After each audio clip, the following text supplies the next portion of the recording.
अभी बाकी है भाई। जागे जब सवेरा आग से दूर अंधेरा काफिर थॉट था मेरा एक ही गॉड था। मेरा बाप ने रोका मुझे बाद में कुछ नहीं बोला। रात की बात की मेरा भाई में आंखें खोला। बात सुन ध्यान से मेरी टेंशन कम ले थोड़ा। याद रख खुद से तूने आज तक कुछ नहीं तोड़ा। मांग ले रब से तेरे जट से भर दे झोला। रात चिक रैप है मेरे आग जैसे शोला। आदमी बेचारा मैं फिर हुआ दीवाना। ये रैपर ही बनना था फराटा खराटा। नोटों को उड़ा दूं मिटा दूं सन्नाटा।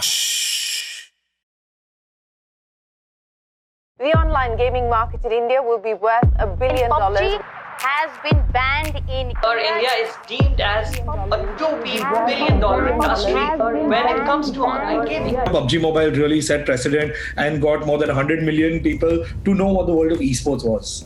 That's almost 10% of the country. That's a very big number. There was some news that we might be hearing about Pubg coming back to India. Pubg is like the cricket of esports now. I think it really brought back the social and social distancing.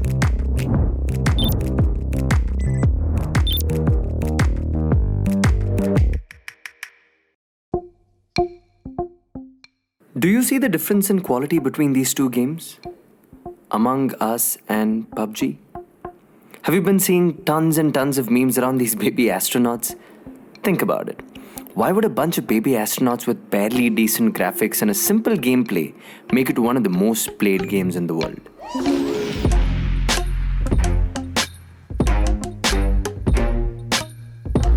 On March 19th, 2007, Justin Can did something that never happened before. He began streaming his entire life through a camera attached to his hat and a laptop rig. The initial response to this idea was mixed. The novelty of the idea was attracted by the media, but most people didn't understand what this was all about.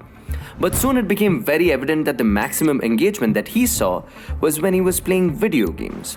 And guess what? With this insight, he ended up launching Twitch in 2011 with the sole intention of broadcasting and streaming video games. Are you just as shocked as me about the fact that one guy actually livecasted his entire life 24/7 for months? Macha, how did he poop and shower and all that, huh? People must be thinking I'm some fool, because who does this? Who goes on live streams? Like, किसी को जाके बोलूँगा, if I go and tell my neighbors or if I go and tell, my family friends that I go live on stream and I wouldn't even be able to explain that back in 2014 and 2015. Like, there'd be such a big disconnect. Hi, my name's Rahul Hinduja. I go by Emmy. I'm a partnered streamer on Twitch. I was actually one of the first few partnered streamers on Twitch in India. A lot of why I started streaming began with a game called Dota 2. Now, I personally have been a professional player for almost 3 years. And that was nearly 12 or 13 years ago when I played it. Before it was even called Dota 2, it was called Dota 1. We went from 3 corridors to Dota 1 to then Dota 2. So I played it then, and right from then there was this, big issue where we couldn't share our perspectives with each other. We'd play online, and there was no replay system or anything in Dota 1. So we'd have this huge disparity where we couldn't sit and talk about the game. Sit together, okay, you did this in the game, you did this. So streaming at a very early age for me became about sharing information with the rest of my team and sharing that experience with my teammates, and then slowly starting to play ranked competitive games and watching random viewers sitting and watching me play went from being okay, I can also use it in this way, I can also use it to just showcase my skills and maybe get noticed tomorrow by another brand or by some esports organization that might want to pick me up. You never know where it goes at that point. And that's when Twitch reached out to me. Twitch India, they just set up at that time, and they reached out to me and they wanted to get me on board as one of their first partnered streamers for India. And obviously I was over the moon about it. So I instantly said yes. I have been partnered for the last 4.5 years, but I no longer stream. Throughout my partnership, mostly I streamed Arcade, the game Arcade I played. I didn't really have to grind to get up there. I was a guild leader in the game. I was, a little popular within the game. So as soon as I went live, people within the game would come and watch because people knew me within the game. So it was all like, okay, what do I say now? I'd run out of things to talk about.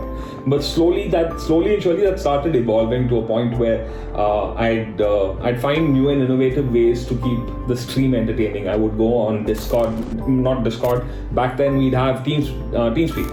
which is basically a Discord alternative. And even before TeamSpeak, we'd have like way other stuff like old Mumble. I don't know if you've heard of Mumble, but OG stuff. And we'd go on there and we'd involve more people. You know, I'd bring 2-3 of my opponents in the game to come and talk to me about what happened today within the game and all that. And we try and find new and insane ways to, you know, collaborate on content that we put out. Next thing you know, everybody within the game was suddenly talking about our team, our guild, you know, and me, because I was like obviously spreading the message. I was the storyteller for the entire team. So for me, it just kind of spiraled out of control where I had no idea what I was doing. I had no intention for it to even go there.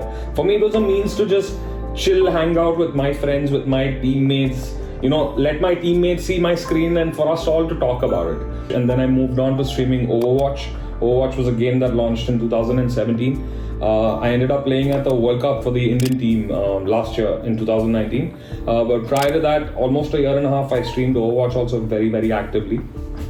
And yeah, that's what my journey's been like all up until now. Now the real question is, why did this blow up in India? And for that, we need to understand one more thing.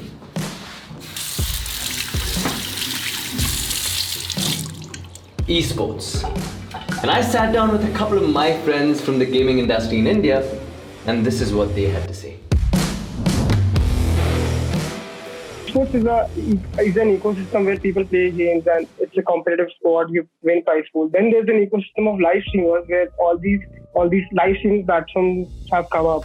And in India, there are around about 9 to 10 live streaming platforms right now. And the valuations you will see in some years that the valuations will be crazy for these live streaming platforms, because people are live streaming games and people are donating, the audience are donating so much money to them in one go.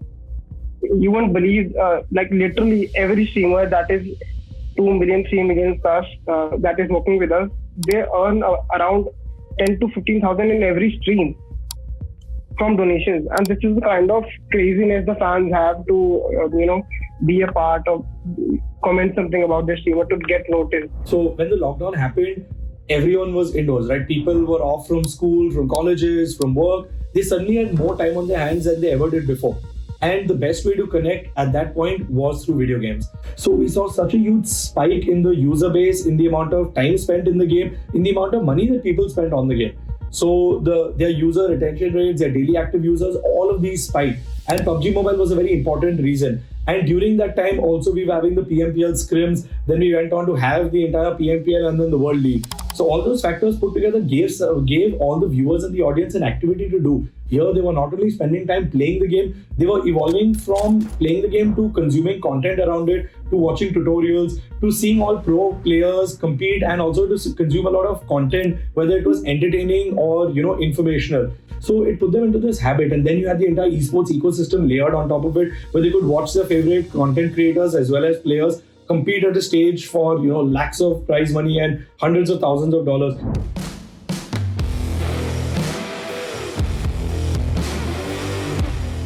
PUBG came at a very opportune time. So one, it was on devices that everyone could afford. You didn't need to go out and specifically buy a gaming PC or a gaming laptop or spend thousands or lakhs of rupees on really expensive gear. All you had to do was install the game on the mobile phone you already had. Just the fact that it was so accessible. Secondly, the fact that the game was free. You didn't have to have any upfront cost. Obviously, you could pay and get cosmetics in the game, but the game by itself was free. You could compete at the highest stage tier without ever having to spend a single rupee in the game. And then thirdly, with the advent of the internet, Jio really came in at the time where 4G technology became so accessible at a price which was cheaper than anywhere else in the world. So all these factors put together really provided a great platform for PUBG to grow and expand its reach to people it normally would not have got. So if PUBG had released a few years earlier or a few years later, it may not have had the combination of all these three things at that time. PUBG Mobile really set precedent and got more than 100 million people to know what the world of esports was. When PUBG was banned, there was 175 million users every day. That's almost 10% of the country. That's a very big number. So economically, it's a very big market for streaming platforms as well. Streaming became a means for esports to really get out there. the big medium, like how the television became the main medium for sports, to become an entertainment industry by itself. That's what streaming did for esports. Streaming became a very, very, very cheap alternative. And I think that's kind of why streaming and esports both kind of worked into each other's norms, and they kind of just merged in, and it just became a very, how do I put this? It was like a match made in heaven. So it provided this entire ecosystem that people could really be part of. And they could engage with them, they could talk to them on stream, they could, cheer and chat and connect with other people. I think it really brought back the social and social distancing. On September 2nd, one of India's most played game, Pubg, got banned. It was around the same time that the not-so-popular game Among Us started seeing a meteoric rise globally. Among Us is a multiplayer game where between 4 and 10 players are dropped onto an alien spaceship. Each player is designated a private role as a crewmate or an imposter. Crewmates must run around the ship and try to complete a set of tasks while trying to root out and avoid getting killed by one or several imposters. Players can get voted off the ship, so each game technically becomes the one of surviving. Successfully vote off the imposters or complete all of your tasks to win the game. It's simple, cartoony and easy enough for even a 5-year-old to play the game on a phone. It's a light-hearted crime solver, not some gory 4K game that only some people want to play, and sometimes it's important to take it easy and stop shooting people. While games like COD and Pubg mainly focused on multiplayer online battle arena, Among Us simply focused on the need to read personalities and determine if they are being lied to in order to win. Come to think about it, it's an impeccable life skill for every person to have.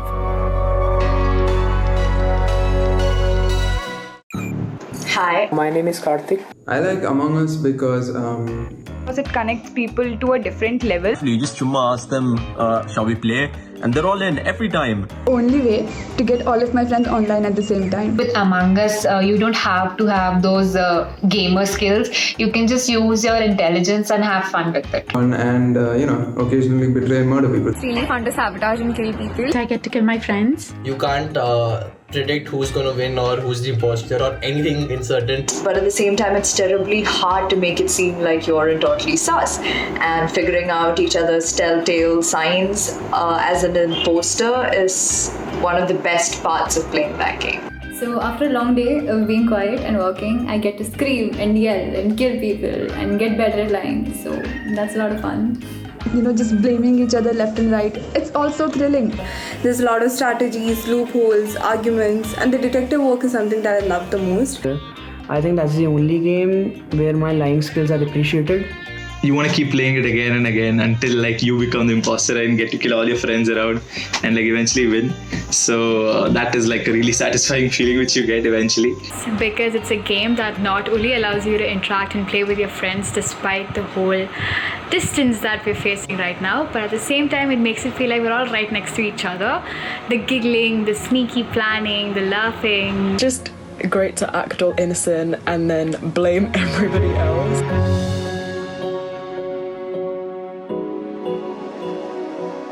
The amount of friendships that this is going to ruin, it's a great game.